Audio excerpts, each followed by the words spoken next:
Hello, this video is relating to Chapter 8, Problem 32 in the chapter quiz. All right, so let's take a look at the problem here. Problem 32, talking about the strength of wrapping cord.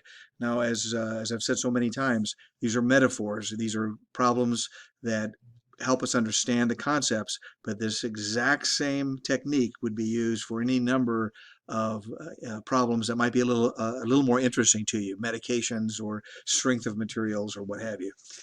In any event, this is what we're talking about here is that the manufacturer claims that the standard deviation of the strength of a wrapping cord is 9 pounds. So now I want to point out he's talking about standard deviation. And we'll see here in a minute that our formulas deal with variances. So that's a common error. People will start using standard deviation when they really should be using the variance, okay? Okay, so then it says a random sample of 10 wrapping cords. So n is 10. That's the size of the sample set. And that'll be important in a minute because our degree of freedom is going to be n minus 1. Okay, so this sample produced a standard deviation of 11 pounds. So again, standard deviation is 11 pounds. Our formula is going to be using the variance, so keep that in mind. This is standard deviation, and obviously we know how to convert from one to the other. Alpha is going to be 0.05 or 5%. We're going to test the claim, and they want us to use the p-value method. We're going to use both methods just to make sure we know how to do this, okay? So if you look back up here in the formulas, as you should know by now, at the end of each chapter, they have important formulas. So this is a formula we're going to be using, the chi-squared test for variance or standard deviation. So let me close this out. And here's my handwritten solution. Now I try to always follow the same basic pattern, same outline. I urge you to do the same thing. I think it's very useful to do it this way. And I hope you're trying it my way. And obviously you can make your own changes as you determine to be appropriate. So the first thing I always write is given. So I say given such and such information, and then I'll say find. And then I'll have a discussion, and then I'll have the solution. So let's take a look at how this works. So the given here, looking back at the problem, we see that oh gosh, give me 1 second here. Okay, the problem itself says that the claim is blah, blah, blah. Okay, so that's our null hypothesis, is that in our claim is that the standard deviation is 9 pounds. So how do I write that? I write that as h sub 0. That's the null hypothesis, is that the standard deviation is equal to 9. That's my claim. The alternative hypothesis that we're testing is that sigma, standard deviation, is not equal to 9. So do you see where that comes from? We want to test the claim. The manufacturer says that it's 9. We want to test that. Maybe it's 9, maybe it's not 9. Okay, now, so the way the problem is written tells us how we phrase, or how do we pose the problem or pose the alternative hypothesis. It just says test the claim. Now, 1 second. I think where sometimes people get confused is they'll say, okay, well, we took a sample and it's 11 pounds. So why are we testing it both ways? Why don't we just say, well, is that significant or not? 11 is more than 9. Well, that's just the way we do it. I mean, we set up these problems ahead of time typically. Typically what will happen in real life is they'll have a situation where before they even get any of the data, they'll have what's called a DAHAP, a data analysis handling analysis plan. So it's a data, oh, I'm sorry, that's not right. It's a data acquisition, handling, and analysis plan. And what that does is it tells you ahead of time how you're going to be doing your experiments. So you don't know ahead of time what your sample is going to give you. So what you do is you set this up, and then once you set it up, you can't change it, because if you changed it after you get your data, people could accuse you of not being intellectually honest or not being scientifically honest. So that's why, in a situation like this, we're testing the claim, even though we our sample is 11, and that's certainly bigger than 9, we're still making this a two-tailed test. Okay, so that's the reason we do it that way. Okay, so the alternative hypothesis is sigma is not equal to 9. Okay, so the random sample of 10 chords resulted in a standard deviation of 11 pounds. So S is 11. So now you see the distinction here? S is the standard deviation of the sample. Sigma is the standard deviation of the population. Okay, so then find, what are we looking for? We're going to use alpha is equal to 0.05. We're going to test the claim. And the author wants us to use the p-value method. So as I mentioned, I like to have a little discussion first. I find it very helpful. I hope you do too. So here's my discussion. First, we note that this is a two-tailed test for the reasons that I just mentioned a moment ago. Secondly, we notice that we're going to use the techniques that are found in section 8-5. So take a look at 8-5 and make sure you understand all that. And then more specifically, example 8-26 deals with a two-tailed test, and it's similar to this. So I recommend that if you're having difficulty with this concept, take a look at that example. And example 8-29 shows us how to find the p-value using the table, and we're going to do that in this problem. Okay, so solution. Always, the first thing we do, the first step is finding the critical values. Okay, and we're going to go to table G. Draw your cartoon. If you do not draw cartoons, shame on you. You are doing the wrong thing. Make sure you draw your cartoons. Okay, so we're going to go to table G. So here's our generic. Is a cartoon. It's not something we can analyze. It's just a cartoon, but it gives us an idea of what's going on. Now, this is a two-tailed test, right? So that means that out of the 5% error budget that we have, out of that 5% that we're going to look at, we're going to use as a level of significance, is a two-tailed test. So half of the 5% is over here, the other half is over here. So 2.5% over here, 2.5% over here. That's 1/2 of alpha, 1/2 of alpha. So here and here. Okay. So that's what I say here. I remind myself of this. Alpha is 0.05, so we're going to split it up. We're going to look for an appropriate chi-square value that gives us half of the alpha on both tails. So look at the table G, and it's at the end of the solution. I'll bounce down there in just a moment. Sample size is n equals 10, right? That's what they told us in the problem. It was 10 chords. So that means that the degree of freedom is n minus 1, which is 9.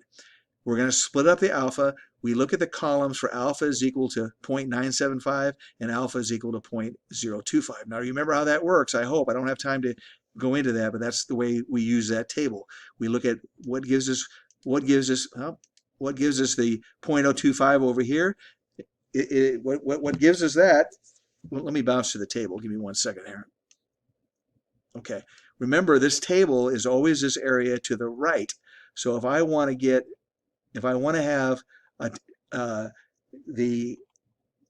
this area over here, I have to find this value on the table that gives me 0.975. Boom, here it is. So this is the column I'm going to look at, and this is the column I'm going to look at. So those are my two columns. And then my degree of freedom is 9. So, it's just the intersection of this row and this column. This column, this row, this column, and the same row. So 2.7 and 19.023. Those are my values I'm going to be using. Okay, so let's go back up to my cartoon here. Give me 1 second.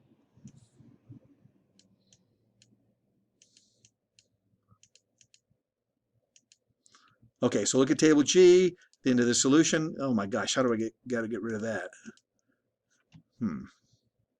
Okay, so we look at table G. Now, I hope you're following along in the book. You should be looking at your own table. The sample size is n equals 10, degree of freedom is 9, and then here's the two values that we get. Okay, so those are our two critical values. Okay, now draw your cartoon again. This is my new cartoon.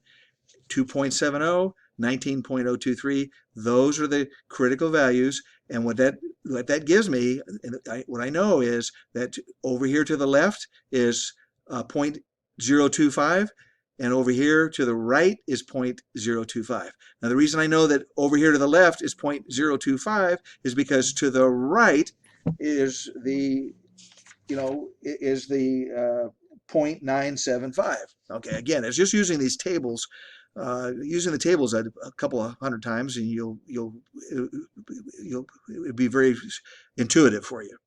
Okay, so now here's our test value. This is what we're going to, the formula we're going to use that I showed you a moment ago in the book.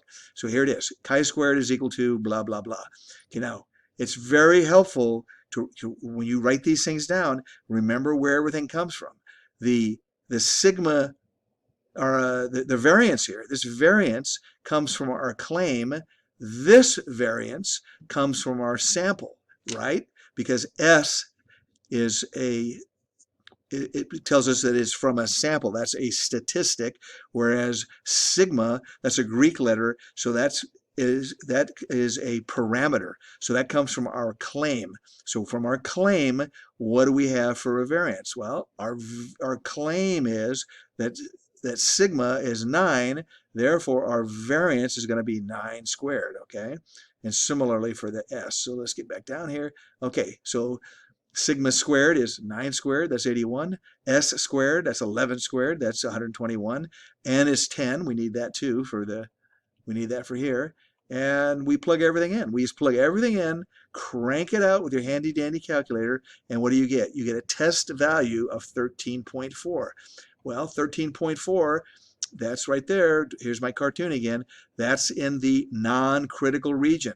So we do not reject the null hypothesis because I'm in here. This is the non-critical region. Okay, so that would be the end of the problem in the traditional technique. Let's say if we do it with a p-value. What we're going to use is we're going to use our test value of 13. Now it's very important to realize you always use the test value. You use the test value of 13.4, and we see where does it fall in the table. Okay, in the table G, we use the appropriate degree of freedom. Okay, all right, so let's take a look. We're going to see that 13.4 is between this number and this number. Let's take a look here. 13.4 is, boom, right in here. So it's between here and here. All right, so that this number here gives me 90% is to the right. This number here gives me 10% is to the right in my cartoon. So I got to draw a new cartoon. If you're not drawing these cartoons, you're not going to understand what's going on here. I'm just telling you, doggone it, this thing came again. Okay, so 13.4 is between these two numbers. We need a new cartoon. Now remember, table G only gives us an approximate p-value, okay? An approximate p-value. So here it is. So pause the video, study this cartoon, see what it's telling you. Okay, it's like I just said, 90% is to the right of this number, and 10% is to the right of this number. Okay, remember the p-value is defined as the probability of getting a sample statistic, in other words, your sample statistic, or a more, is the probability of getting the exact sample statistic, that value, or a more extreme sample statistic, the actual value, in the direction of the alternative hypothesis when the null hypothesis is true. That's from page 430, section 8-2. Okay, so calculators give us the exact value. Our cartoon tells us there is a 10% chance to the left of 4.168 and a 10% chance to the right of 14.684. So there's more than 10% plus 10%. So more than 10 plus 10, that's 20% of getting a more extreme value. So all we can say is an approximation. All we can say is that the p-value is greater than 20%. That's way more than the alpha of 5%. So we do not reject the null hypothesis. We get the same result as we did before. So if you look at this cartoon, everything kind of becomes more clear, I think. See, I don't know what the p-value is exactly, but I know that from here to here is a heck of a lot more than 10% because that's what 4.168 is. From here to here is a heck of a lot more than 10% because that's what I get for 14.684. So that's why you double these two. You take this guy plus this guy, and the book mentions that as well. So this guy plus this guy, you add them up, that's 20%. So that's why the p-value is more than 20%. The p-value is is more than 20% chance of getting this particular value for the sample statistic.